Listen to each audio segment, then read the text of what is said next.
Field marshal Asim Munir کا دورہ سعودی عرب، اعلیٰ ترین اعزاز سے نواز دیا گیا۔ پاک فوج کے شعبہ تعلقات عامہ ISPR کے مطابق سعودی عرب کا کنگ عبدالعزیز اعزاز فیلڈ مارشل عاصم منیر کی نمایاں عسکری خدمات اور قیادت، دفاعی تعاون اور اسٹریٹجک ہم آہنگی کے اعتراف میں دیا گیا ہے۔ ISPR کے مطابق فیلڈ مارشل کو اعزاز ادارہ جاتی روابط کے فروغ میں ان کی کلیدی کردار کے اعتراف میں دیا گیا ہے۔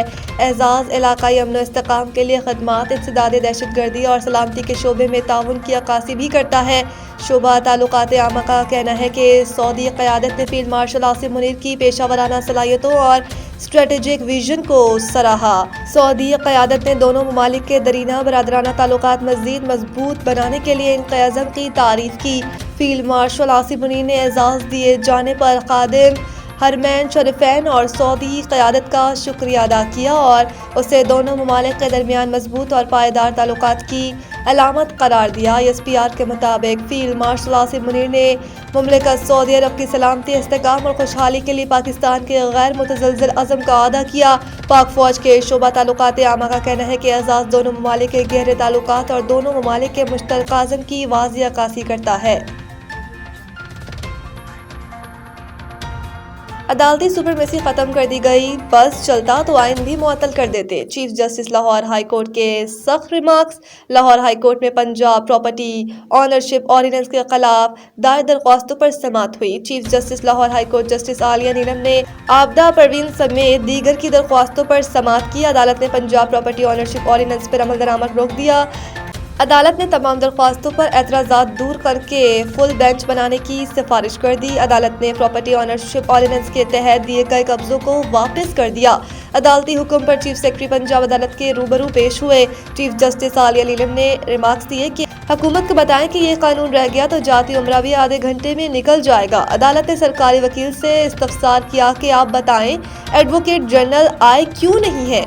سرکاری وکیل نے جواب دیا کہ ایڈوکیٹ جنرل پنجاب بیمار ہیں، اس لیے نہیں آئے۔ چیف جسٹس عالیہ نیلم نے ریمارکس دیے کہ میں بھی بیمار ہوں، مجھے بیڈ ریسٹ کا کہا گیا مگر یہاں بیٹھی۔ چیف جسٹس عالیہ نیلم نے ریمارکس دیے کہ آپ نے civil set up civil rights کو ختم کر دیا، آپ نے عدالتی سپریمیسی کو ختم کر دیا۔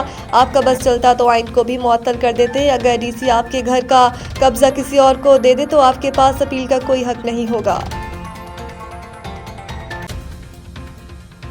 صدر آصف زرداری کی عراقی دارالحکومت بغداد میں زیارت مقدسہ پر حاضری۔ صدر مملکت نے بغداد میں حضرت شیخ عبدالقادر جیلانی رحمۃ اللہ علیہ کے مزار پہ حاضری دی، جہاں انہوں نے فاتح خوانی بھی کی اور دعا بھی مانگی۔ بعد ازاں صدر آصف علی زرداری نے قاسمیہ مقدسہ میں امام موسیٰ القاظم رحمۃ اللہ علیہ اور امام محمد التقی الجواد رحمۃ اللہ علیہ کے روزوں پر حاضری بھی دی۔ روزہ قاسمیہ میں صدر مملکت نے امت مسلمہ کا اتحاد، عالمی امن اور اسلامی ممالک کی خوشحالی کے لیے دعا کی۔ اس موقع پر انہوں نے زائرین کے خطاب میں اپنے تاثرات بھی قلم بند کی اور ائمہ اہل بیت علیہ السلام کی تعلیمات کو علم، صبر، حکمت اور اعلیٰ اخلاقی اقتدار کی دائمی سرچشمہ قرار دیا۔ صدر آصف علی زرداری نے بغداد میں امام اعظم ابو حنیفہ رحمۃ اللہ علیہ کے مزار پر بھی حاضری دی اور فاتح خوانی کی۔ انہوں نے اسلام فقہ، علم اور رواداری کے فروغ میں امام ابو حنیفہ رحمۃ اللہ علیہ کی خدمات کو خراج تحسین پیش کیا۔ اپنے دورے کے دوران صدر مملکت نے مختلف مزارات کے منتظمین اور مبلغین سے ملاقاتیں بھی کی اور زیارت مقدسہ کے انتظامات پر اطمینان کا اظہار کیا۔ بیرسٹر گوہر نے ہم خیال جماعتوں کو آپس میں ملوانے کے لیے کمیٹی بنانے کی تجویز پیش کر دی۔ ایک بیان میں بیرسٹر گوہر نے کہا کہ یہ ملک اور فوج ہماری ہے، ہم پہلے بھی ساتھ رہے اور آئندہ بھی ساتھ رہیں گے۔ انہوں نے کہا کہ ہاتھ ملاؤ تاکہ راستہ بنے، بات کرو تاکہ بات سے بات بنے۔ ملکی حالات تقاضا کر رہے ہیں کہ جامع مذاکرات کیے جائیں۔ دوسری جانب وزیر اعلیٰ KP سہیل افریدی کا کہنا تھا کہ ایک صوبے کو تمام وسائل دیے جا رہے ہیں، ہمارے صوبے کو اس کا حق نہیں دیا جا رہا۔ IMF کی کرپشن رپورٹ پر کوئی بات نہیں کی جا رہی۔ وفاق کے اوپر واجب الادا ہمارے پیسے صوبے کو ملنے چاہیے۔ PTI رہنما اسد کیسر نے کہا کہ ملک میں جمہوریت کا جنازہ نکال دیا گیا ہے، اپوزیشن کے لوگ پنجاب میں رہائش نہیں رکھ سکتے۔ شاہد خاقان عباسی نے کہا کہ آئین پر عمل کیے بغیر ملک آگے نہیں جا سکتا، معاشی استحکام کے بغیر گروتھ نہیں ہوگی، ہمیں آئین کی بحالی کے لیے جدوجہد کرنی چاہیے۔ بالا علاقوں میں بارش اور برف باری سے موسم شدید سرد، رابطہ سڑکیں بند، پشاور شہر اور گردنواں میں بارش سے موسم سرد ہو گیا جبکہ درجہ حرارت 11 سینٹی گریڈ تک پہنچ گیا۔ محکمہ موسمیات کے مطابق آئندہ 24 گھنٹے کے دوران مطلع ابر آلود رہنے کا امکان ہے۔ دیر لوور اور دیر اپر کے شہری علاقوں میں بارش اور پہاڑوں پر برف باری کا سلسلہ وقفے سے جاری ہے۔ وادی قمرات، جہاز بانڈہ، باڈگوائی، لواری ٹنل، کلپانی، شاہی، پنشاہی اور اشرائی درہ میں 1 فٹ برف پڑ چکی ہے۔ بارش اور برف باری سے سردی کی شدت بڑھ گئی۔ برف باری سے لطف اندوز ہونے کے لیے سیاحوں نے سیاحتی علاقوں کا رخ کرنا شروع کر دیا۔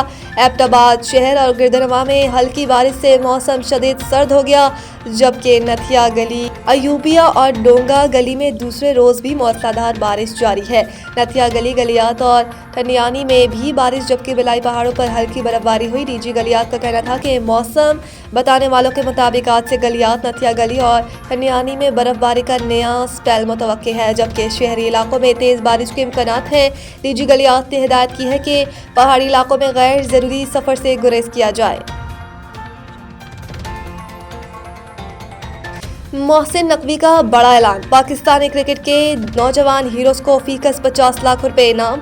چیئرمین پاکستان کرکٹ بورڈ پی سی بی محسن نقوی نے انڈر 19 ایشیا کپ 2023 کے فائنل میں روایتی حریف بھارت کو دھول چٹانے والی پاکستان انڈر 19 کی فاتح ٹیم کے ہر کھلاڑی کو 50 لاکھ روپے انعام دینے کا اعلان کیا۔ 2025 کے فائنل میں روایتی حریف بھارت کو دھول چٹانے والی پاکستان انڈر 19 کی فاتح ٹیم کے ہر کھلاڑی کو 50 لاکھ روپے انعام دینے کا اعلان کیا۔ پی سی بی کے چیئرمین نے فائنل میں روایتی حریف بھارت کو شکست دینے کے بعد فاتح کھلاڑیوں سے ملاقات بھی کی اور ان کی شاندار کارکردگی کو سراہا۔ محسن نقوی نے کہا کہ یہ کامیابی ٹیم کی بہترین حکمت عملی اور ایک غیر معمولی ٹیم ورک کا نتیجہ ہے۔ انہوں نے کہا کہ سمیر منہاس کی بیٹنگ خاص طور پہ قابل تعریف رہی۔ بیٹنگ، بالنگ اور فیلڈنگ میں کھلاڑیوں کی عمدہ کارکردگی نے ہمیں فتح دلائی۔ چیئرمین پی سی بی نے مزید کہا کہ یہ فتح شائقین کرکٹ کے لیے خوشی اور فخر کا لمحہ ہے۔ پی سی بی کی رائزنگ سٹارز پروگرام میں کی جانے والی سرمایہ کاری کا نتیجہ آج شاندار جیت کی صورت میں سامنے آیا جو قابل تحسین ہے۔